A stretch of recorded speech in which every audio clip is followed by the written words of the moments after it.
So today in the United States, it's Martin Luther King Day, which you know, matters, right? So a couple more exercises. I think about certain so apparently back to before Martin Luther King, but Gandhi said, I only realized two of the yamas, truthfulness and nonviolence. And everything he did, he says, came from that. And this idea of nonviolence and what that is, it's obviously one of the yamas, but also what's the relationship between peace and nonviolence? What's the relationship between, we often think of peace as some sort of stillness, but really, one of the things that both Gandhi and Martin Luther King revealed was that it can be active, right? That it must not be just the most nonviolent part of your practice isn't just when you're centering, right? So I tend to, if you don't, you probably figured this out over the years. It's going to be really bright. I'm going to have to lower the shade here. Is that I think of the yamas and niyamas are a couple of the limbs of yoga. Again, I really don't like how they've been interpreted in general, which is, I think it gets a lot of lip service and you can say a lot of platitudes, right, about what it is to be, nonviolent or truthful or, it's like, well, one of the things that I've tried with truthfulness is it's not just about saying this and doing that and being forthright. Sure, it's all those stuff. But I think for most of us here on the call, the real problem is like when you encounter the truth, are you open to it?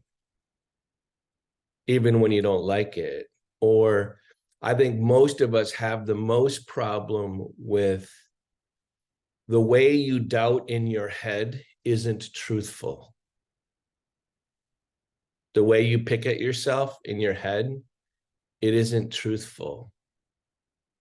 But it's easy to do, right? It's one of our deepest habits is to undercut ourselves too. To question your self-worth isn't truthful,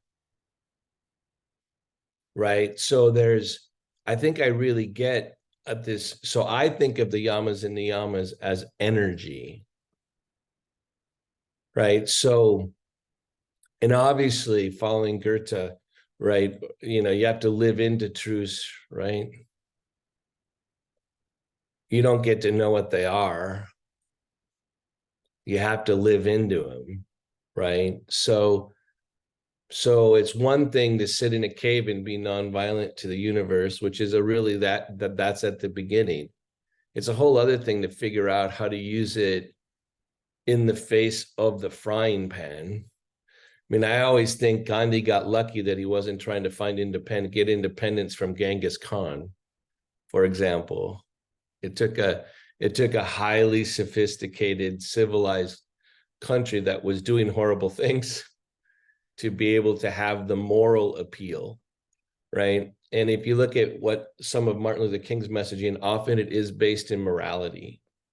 The problem is I don't think the energy of nonviolence is based in morality. I think that's how it's often expressed.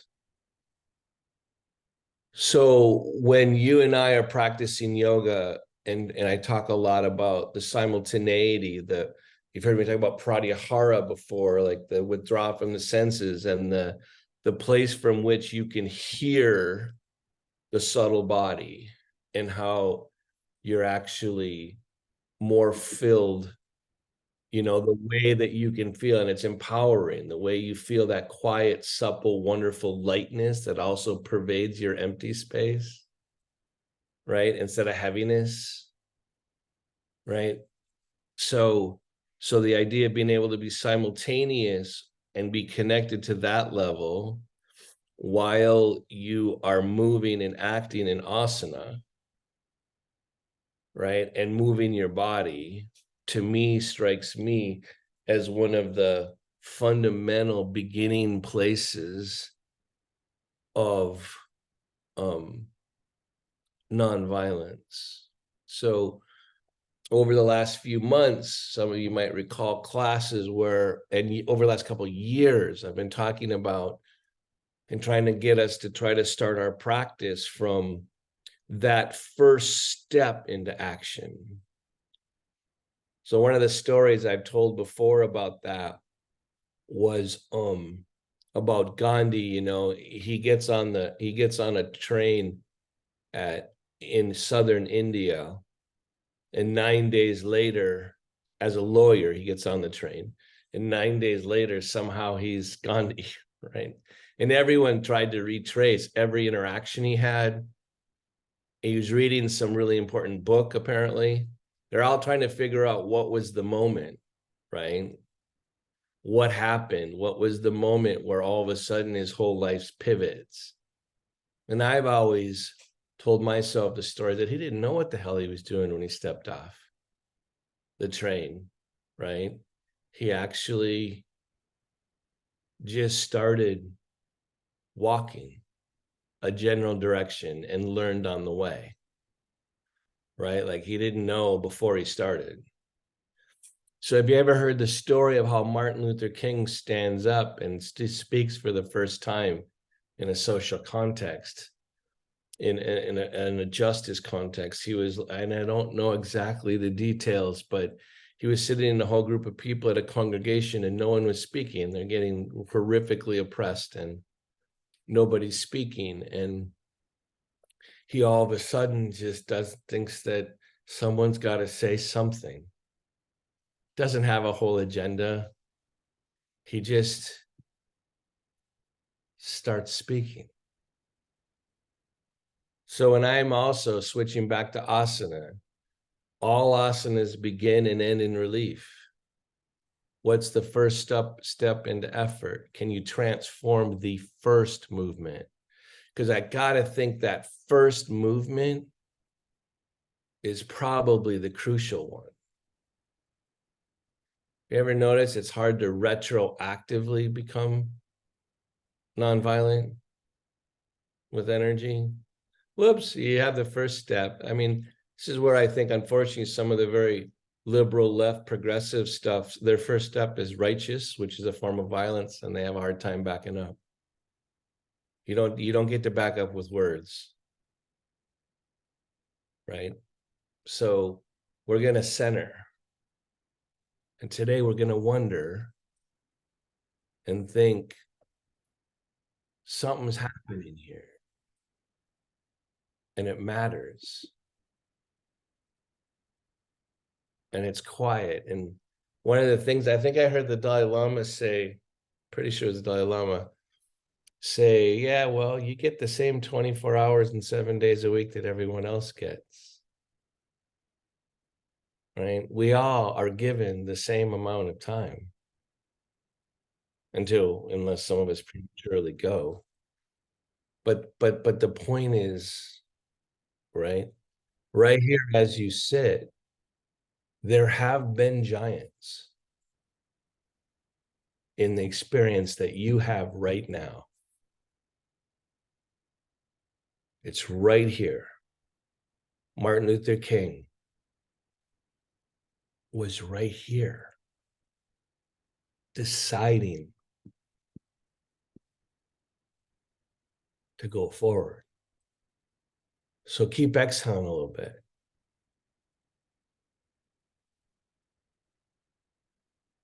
Keep inhaling. Can't imagine how tired he must have been.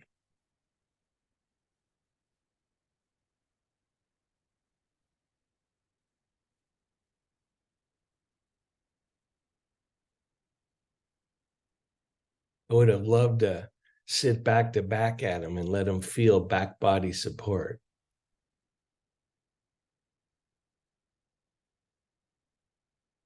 Let him sit back body to you. He would. Of course he would.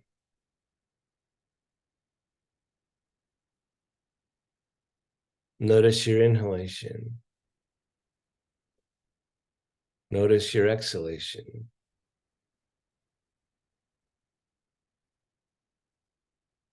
It's so simple and it's so empty and it's so full.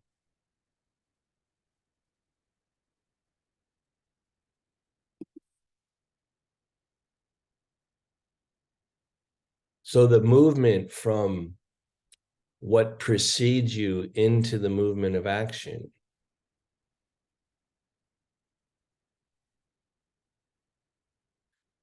So I think I heard someone, an advanced yoga teacher, say the seat of consciousness is to the right of the heart. So right between the shoulder blades. And so feel a warmth or a hand there.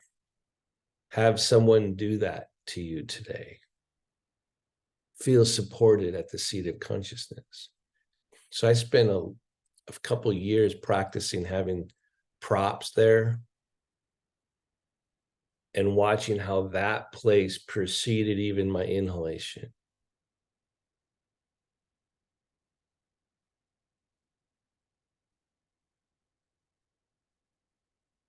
Something precedes.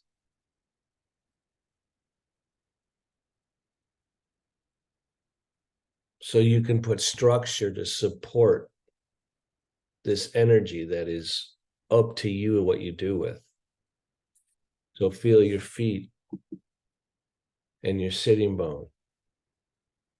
Give it some structure, give it some definition. Prana rewards structure.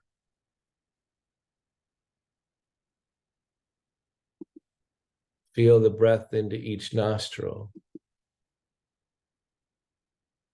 into each lung. Pay attention. If you're truthful about what's here before your mind, the energy is nonviolent. It doesn't have an agenda. Be truthful.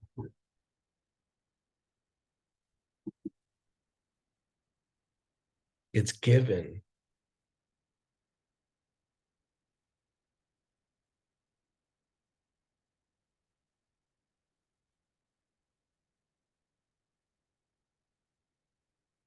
Stay patient. Repose.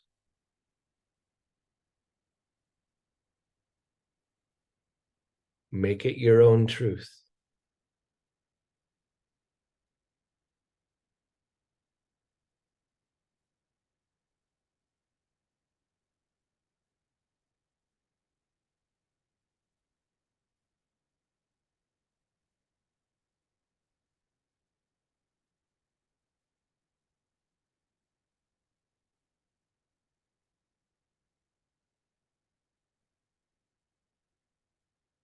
Let go of your day. Prepare your mind to do yoga.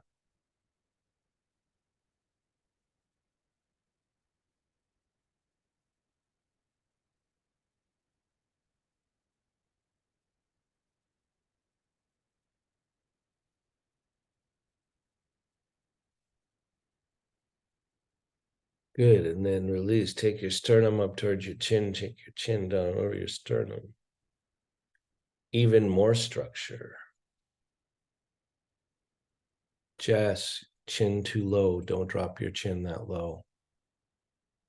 Drop it some. Lift your sternum more. Mm-hmm.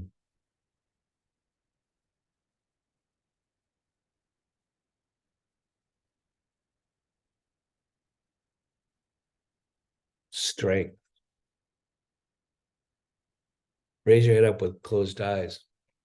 Open your eyes. So I'm trying to imagine. So Martin Luther King talks a lot about love as one of the primary things that he's greeting the oppressor. But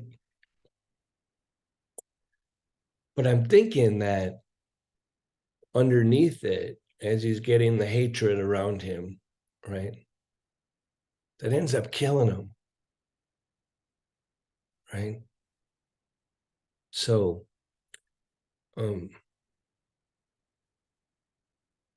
somehow he must have stayed connected to this place that we were just there in our own version while he was surrounded by hatred. And he was willing to love there. Stunning.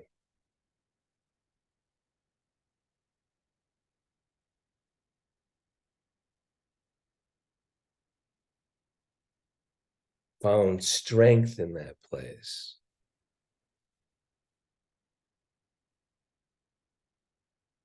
So don't think peace and nonviolence are the same. They're not. Nonviolence is a thread that can be in underneath every action.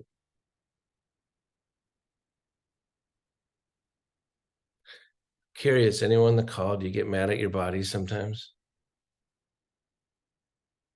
You can't stop getting mad. That would cessation of emotion is not nonviolence. It's deeper than that. Be truthful, right? What is it? You don't get to pretend, yeah. I mean, I remember hearing about enlightenment. I thought this was like kind of dime store as a guru on the internet or something. He said, well, if you've ever been angry, then you're not enlightened. It's like bullshit, right? Like I call foul, right? Then if I'm not ever angry, if I don't have emotions, I'm never a human. It's whether I can have emotions, let them be true, and still stay connected to the place, to the energy that makes things nonviolence. And that justifies nothing. Doesn't mean you get to hit someone. One of the lines I love from Thich Nhat Hanh: everyone's got a right to be angry. No one's got the right to not transform it. Right? So start to move around. Enough of this stuff. So, but sometimes I do practice trying to imagine what other beings that have been farther along the path than how they started with the same space I do. Right. And I don't feel guilty about that. I don't feel like I'm not fulfilling my destiny. I actually just let them be with me. Right. Like there have been some really amazing stuff going on. So I'm lightening it up, thinking I got to get my movement. If I'm just so damn serious about my empty space, then I'm not being too serious, which is one of my problems, is actually not the best use of what this is, right? So you're kind of waking up, maybe taking one arm up and, oh yeah, these intercostal muscles, they actually matter. And I'm trying to write about the fingers of the spine caressing the breath. So they can't really caress the breath at full potential without being awakened, right? And they don't just awaken, right? You got to move them a little bit. You got to figure out if you can't raise one arm and it's you're more one side, to try to figure out a way to get those ribs open, right? Pull on them, give them some contact, right? Give them some reference. Do you know that mind enters the body through reference? Have you ever heard me say that a zillion million times? Right? Your mind is actually going to like hang out in the ether and be prone to violence and power relationships because that's what it does to find itself. Right? So I got my legs wide now because I'm opening up, right? I'm trying to remember that I actually, one of the faiths I have in the fact and how this is all designed here is that if I truly get here and feel what's here, so I'm just moving around, trying to wake up my legs, right? Hope you're doing the same in your own way. if I truly get here and feel what's happening and participate in it, it's not, violence is not truthful. This energy is not for that. Can't you tell? Can you feel that? It's like this truthfulness commitment. What the hell? It's hard because we think of it as moral. Maybe it's a sensation. Maybe it's an energy. Back to the midline. Does anyone remember the classes on Tadasana? Does anyone have any smart things to say about Tadasana today? I might ask you later. Remember we did all this stuff about, by the way, it's like 10 below here in Minnesota. That's cold. You Celsius people, right?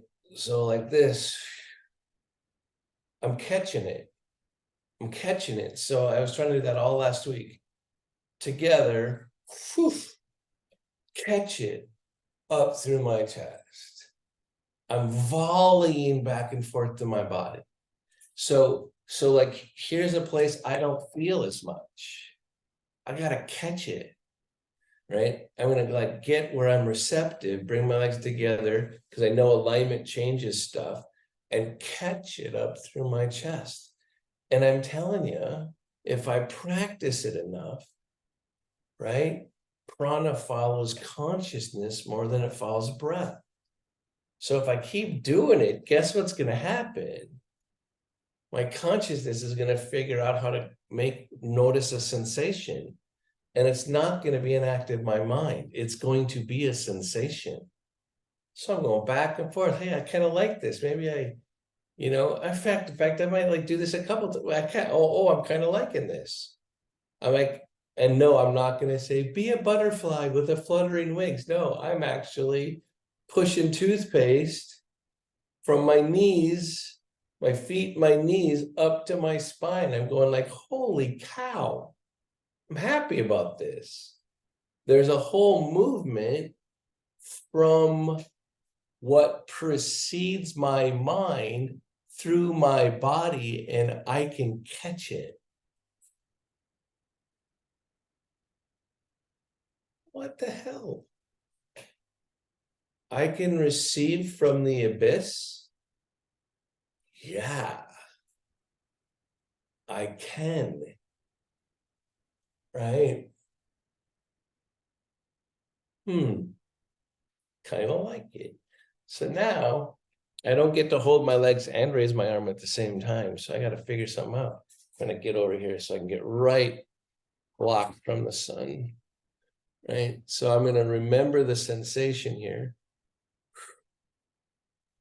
and take an arm up like that. Right. So I'm trying to figure out how to get that line, that thread to continue through asana to an arm over my head.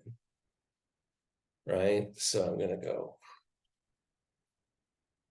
And then because I can't do them both at the same time, I'm gonna re-imprint by putting my legs together a couple times. Right? Because I can't do them together, damn it. I could feel bad about that. Why can't I coordinate my legs and my arms at the same time? Oh, mean I have to use my own memory? The fact that I can live in multiple dimensions of time? Oh, you mean when I come on the front edge of my sitting bones, I can feel the thread coming from between my knees? Yeah, so where you are in the sitting bones makes a huge difference about how you catch the volley, right? Oh, you mean there's not just one way to do this? That actually takes me having to figure shit out? Yeah, your yoga practice is gonna have to make you figure shit out. That's exactly what's gonna happen. That's what being a yoga student is. And then out to the side, I'm gonna drop my thing. Keep doing that. Move around. I'm getting blinded over here.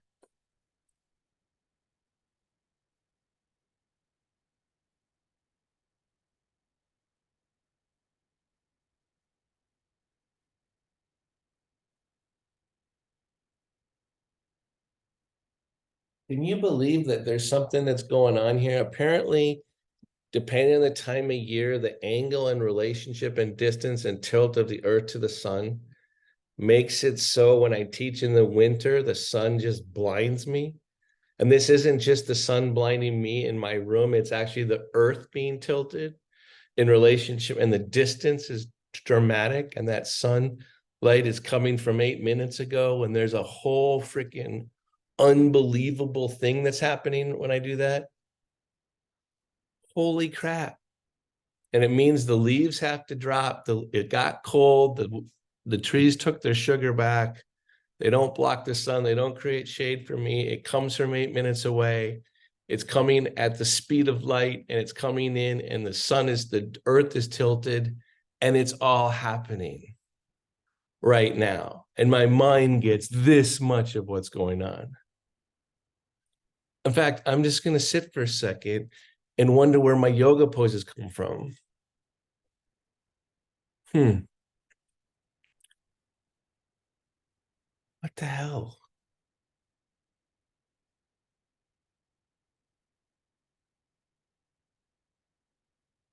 I love stuff like this. Use your practice to realize how miraculous stuff is. So Richard Feynman, I don't know if you know, he's a physicist that died, I don't know, what, 20, 30 years ago. He's probably the greatest quantum thinker that we've had in the last like 75 years. He has these things on YouTube. It's called Fun to Imagine. And it's this interview, and it's unbelievable. But one of the things he talks about, all these things, like what's the force between magnets, and like what evaporation is doing, what's actually happening on a molecular level. He just makes it all fun. He's like a little kid. He's an old man, but he's a little kid, like being so excited about little things. But one of the things he talks about, and I won't go into the whole story, about when you light a piece of wood, and really when you think about there's CO2 in the air, and the sun comes in and adds energy and gets the plant all excited, and then the energy then takes the CO2, and carbon and oxygen like each other, so they like to bind. And so the air comes in, or the sun comes in, and basically it splits the C and the two, the carbon and the oxygen, and the carbon stays and becomes wood for the tree, right? And it exhales oxygen, right? But then when you take the wood, the carbon again, and you light it on fire, and things start to vibrate again, and they get super excited. They're vibrating, right? They get super excited. They start to bond again with the oxygen in the air, and they form back to CO2, and you get smoke and burning and all this stuff. And it seems so obvious, but then he says, so when you're having a fire, you're actually watching the energy of the sun burn in the flame. Okay, so wait. So what's my asana?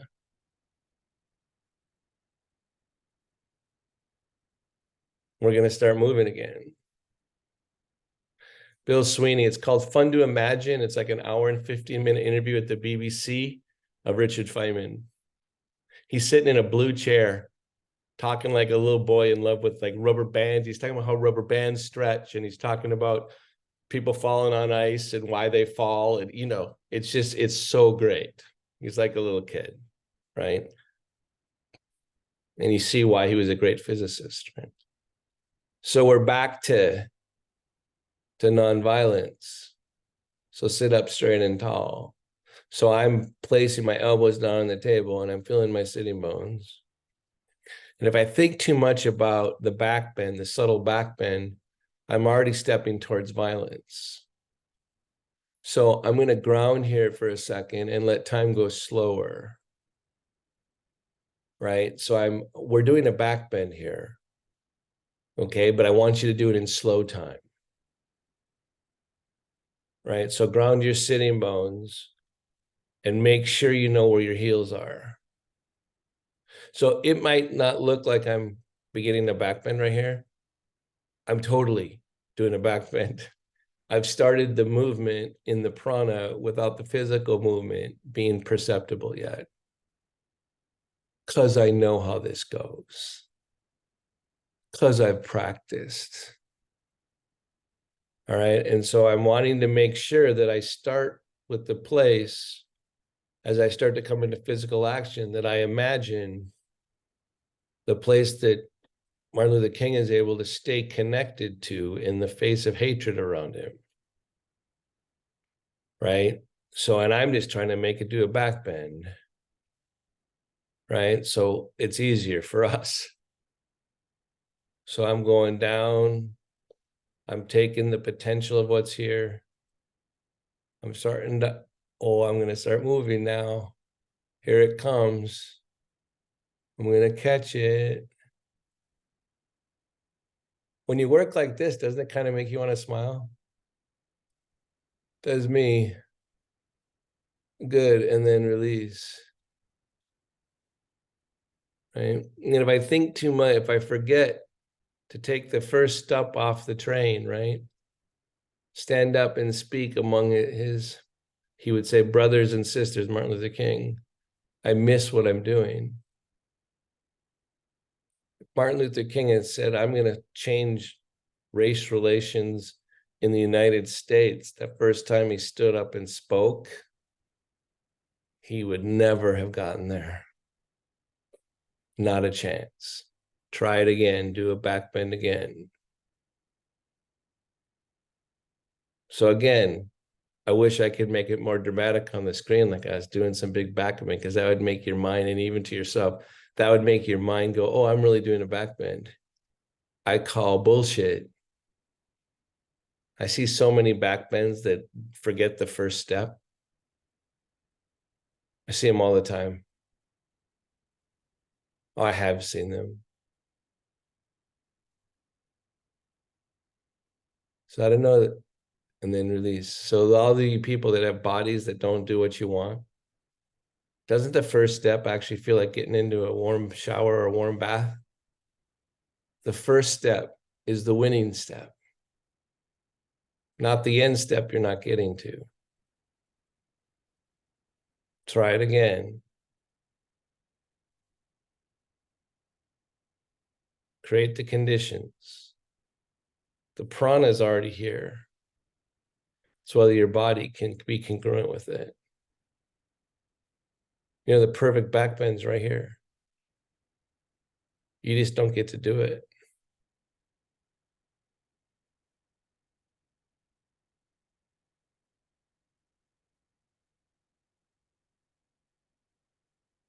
And then release. So when I'm doing these little back bends, I don't know about you, does anyone feel their legs way more now? So like when I do the little back bends, all of a sudden everything just goes, whoa. And I start buzzing more because of the little back bends, right? Not the big ones. Okay, so now the one thing I'm amazed about someone like Martin Luther King is he was able to take up space. Has anyone recently even listened to I Have a Dream, the I Have a Dream speech?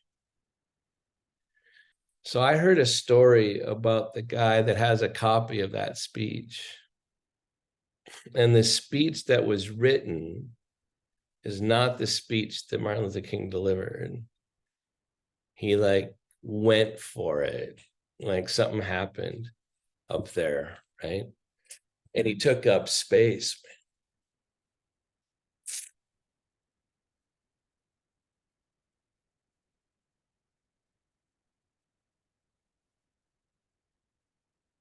and then back.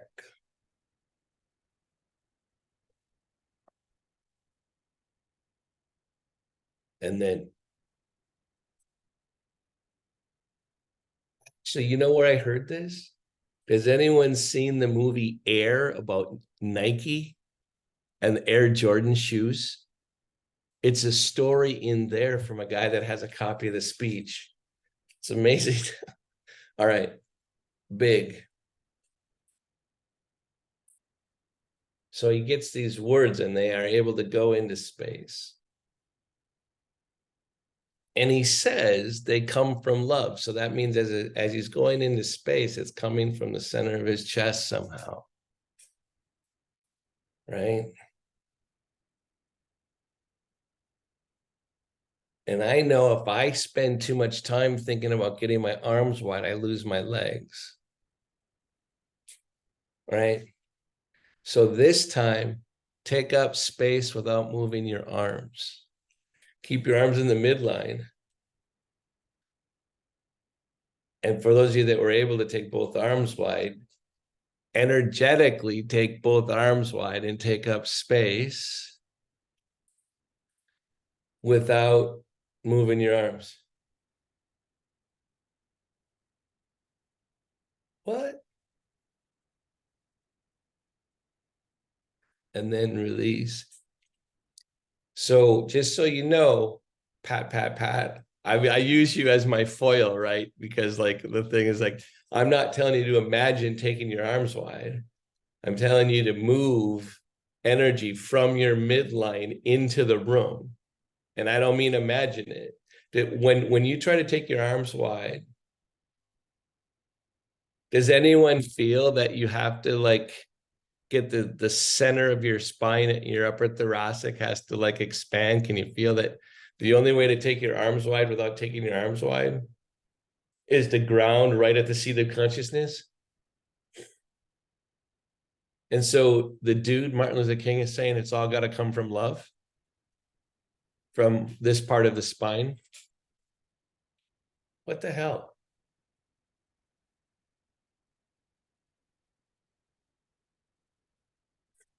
Can you catch that movement from the seat of consciousness with the skin underneath your collarbones and on the skin on your back body? Can you include your skin in that extension? Right around the seat of consciousness? And if you can open to the skin, does it make you feel your legs more?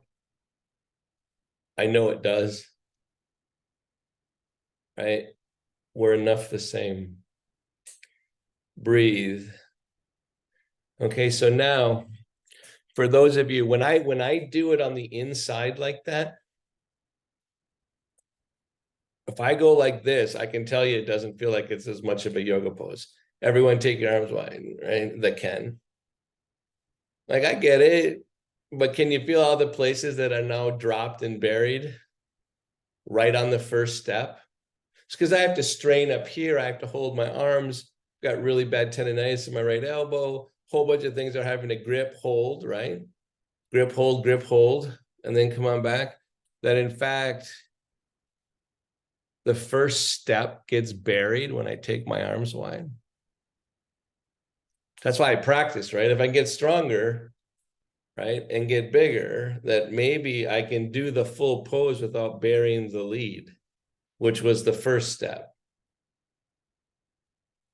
right? All right. So now we're going to, of course, do some twisting, right? So as you know, I believe twist should be much more the auger, right? The down. So take your right hand outside your left leg. Take the other hand behind you. And I could get all caught up in the drama of getting how far me twisting, right? Or I can make sure my spine is going down to the ground.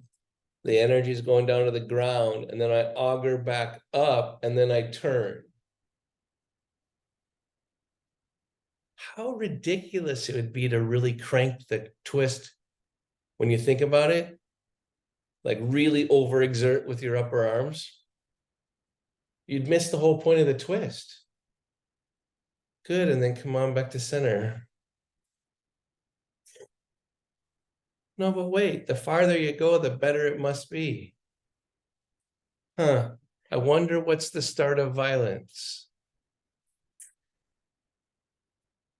The bigger, the better. The farther, the better. I'm a better student if I go farther. All those things, all those mind habits.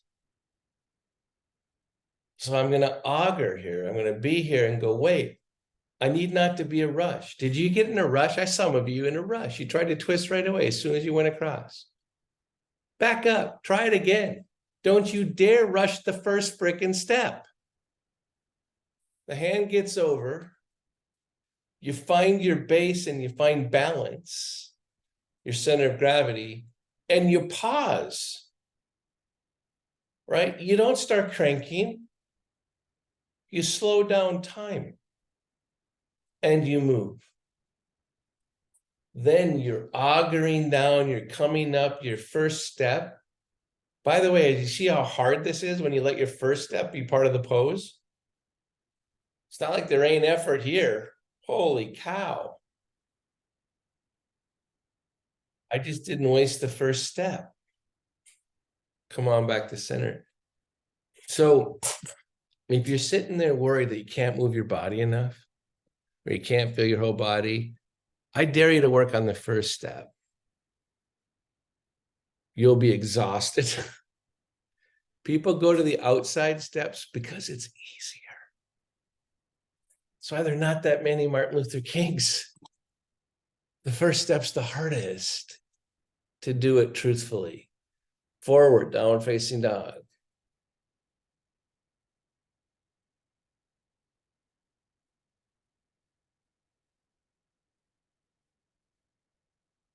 So you don't ground to pivot and push.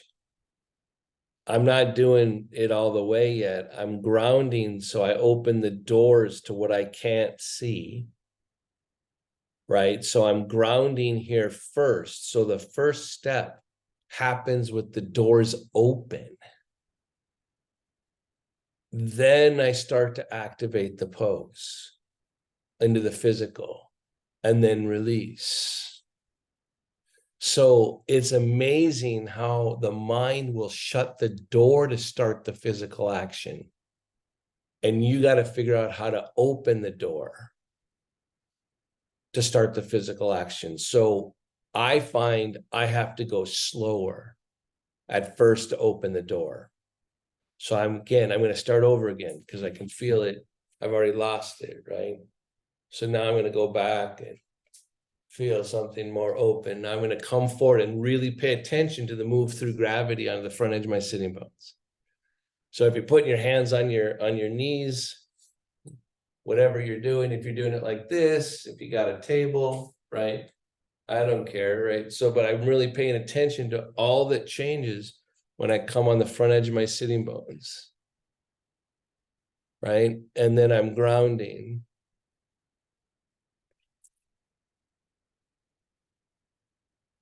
I'm finding my whole body.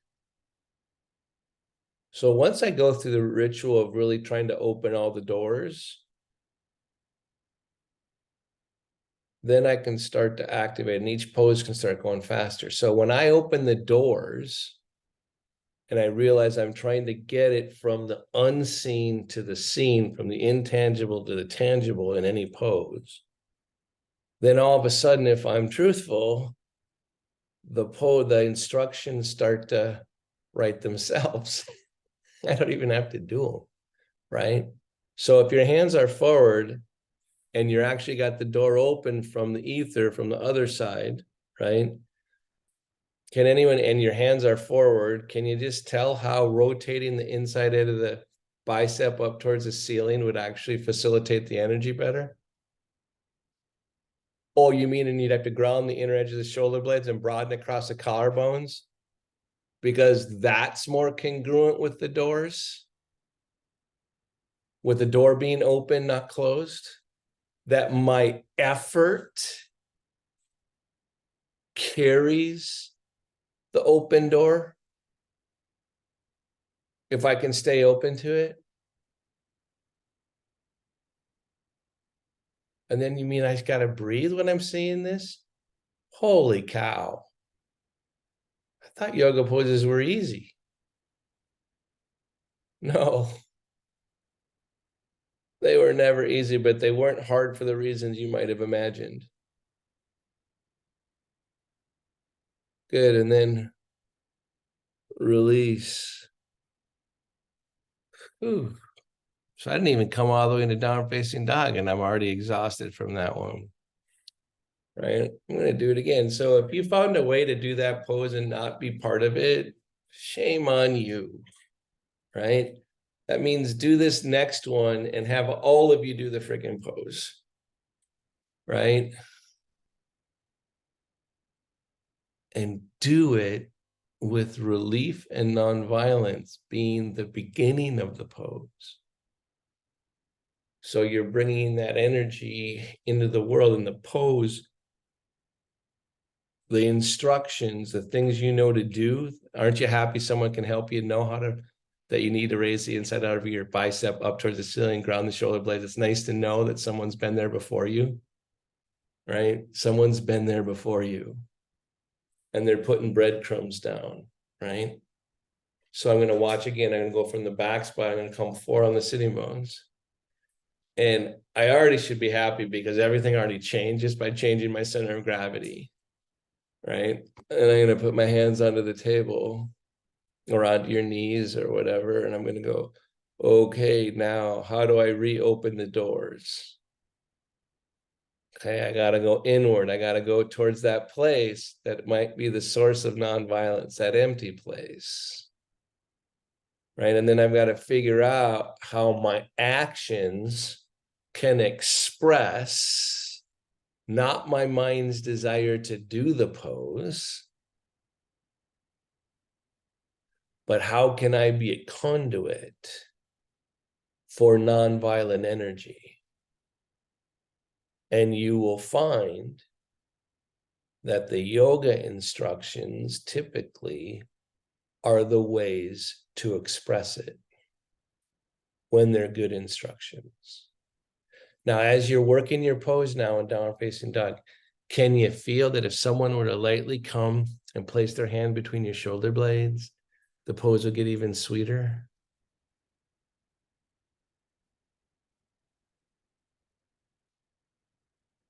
So the dude says nonviolence comes from love. Kind of makes sense. Interesting word choice. I think I get it. Breathe.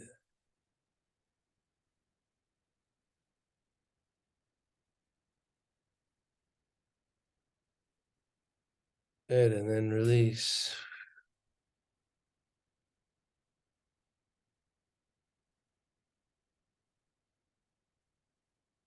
Hands together. I'm going to go on my forearm, so I need to do something. I'm going to do it on my lap. I need to get my bones grounded. I can tell. So that's why we're doing it. It's just about my practice, right? It's not the case, but I'm wanting you to realize the things you need when, right? So I'm going to find the earth by finding my bones, right? So I'm pushing the bones of my forearms into my thighs a little bit.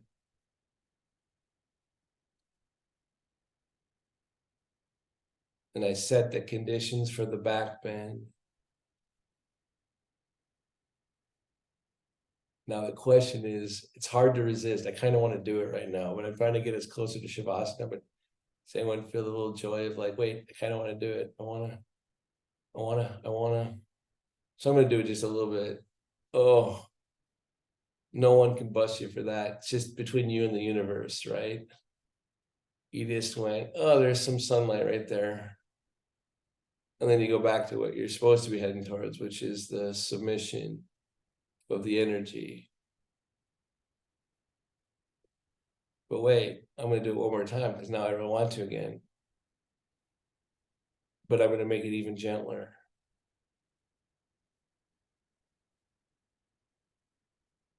Oh, got someone coming in here, so I gotta.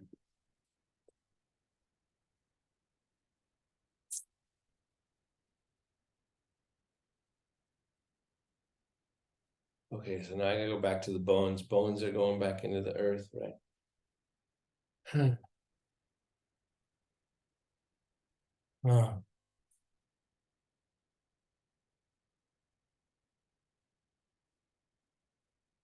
Just think if we could act with effort without taking. Hmm. You mean non-stealing is one of the yamas? Hmm.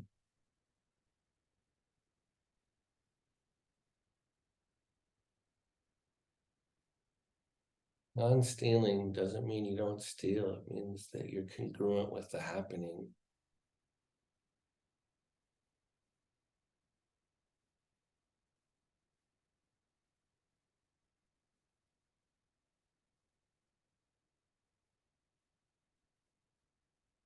So I'm preparing for Shavasana. Taking a couple of breaths to remember to keep alive the space that's still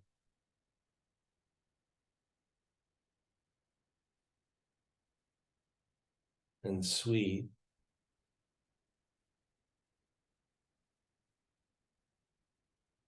In the place we all need the most nourishment.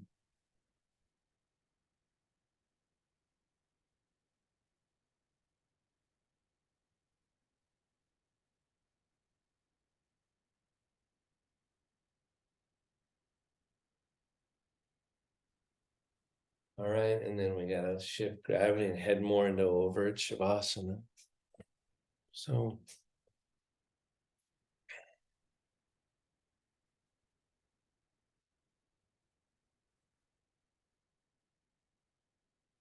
funny how we tend to fear somebody who has figured out this space.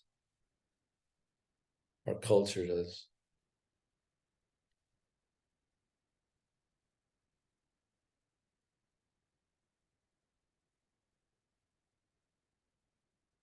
So start to set the conditions so that your chair can hold you up, or the table in front of you, or this or that, you know.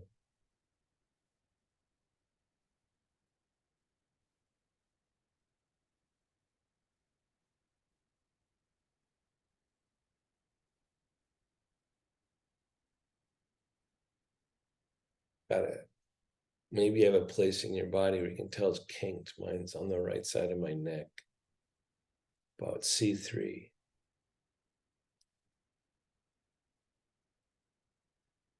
I have to get underneath it.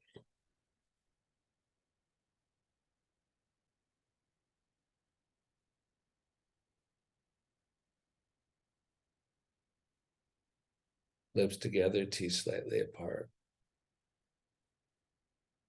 Let there be air between your cheekbones and the skin on your face, between your forehead and the skin on your forehead. Soften even the base of the tongue.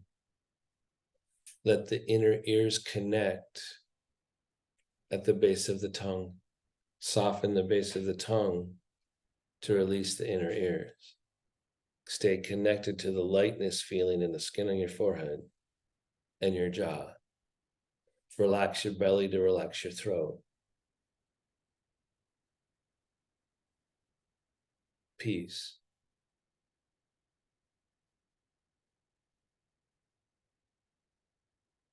Quiet.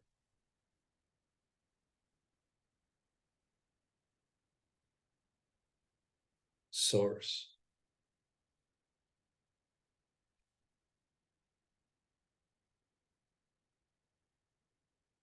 Give it.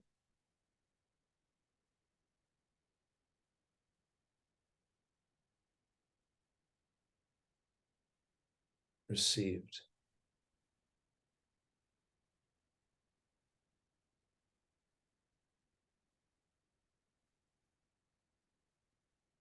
Nourishing.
Feel your breath.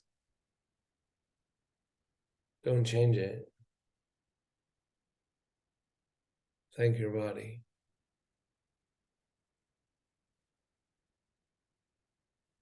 Thank it again.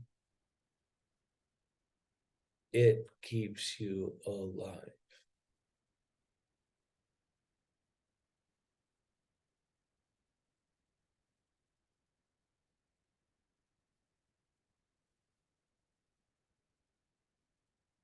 Start to bring yourself back. Slightly deeper inhalation.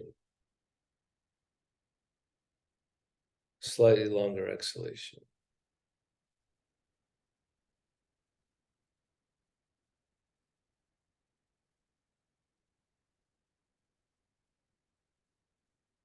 When you're ready,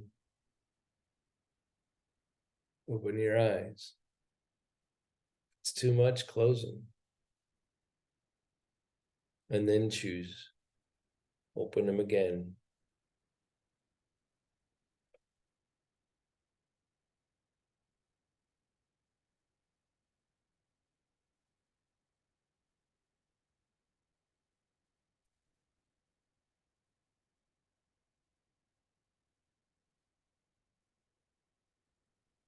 So it's like, it's so interesting that I get like encouraged that actually I get to be in the same beginning spaces with people that have really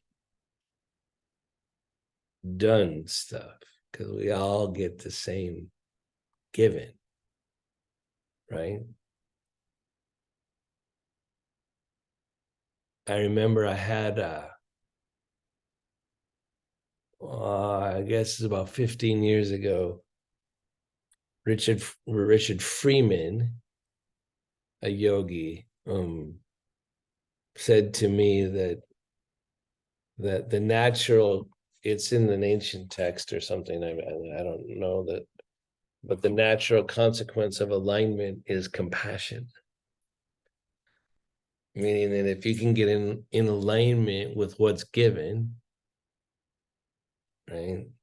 Isn't it kind of self-evident that what's given here is actually nonviolent?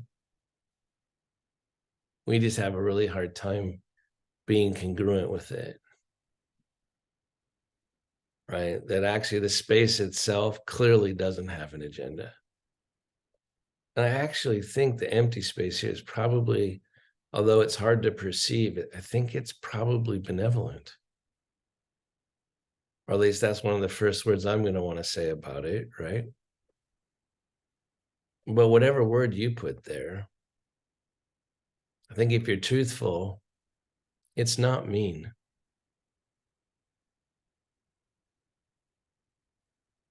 It's certainly not mean. It's given. Dang.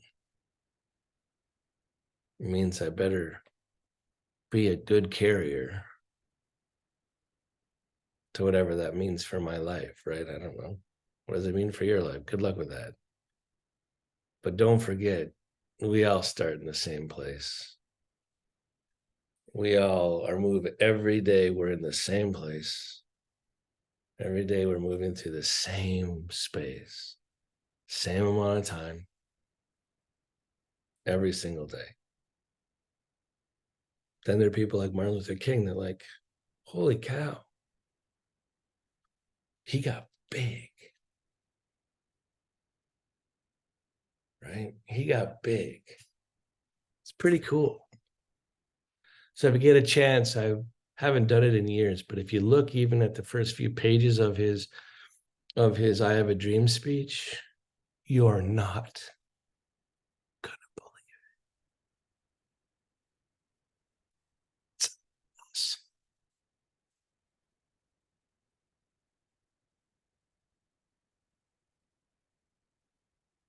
It's big.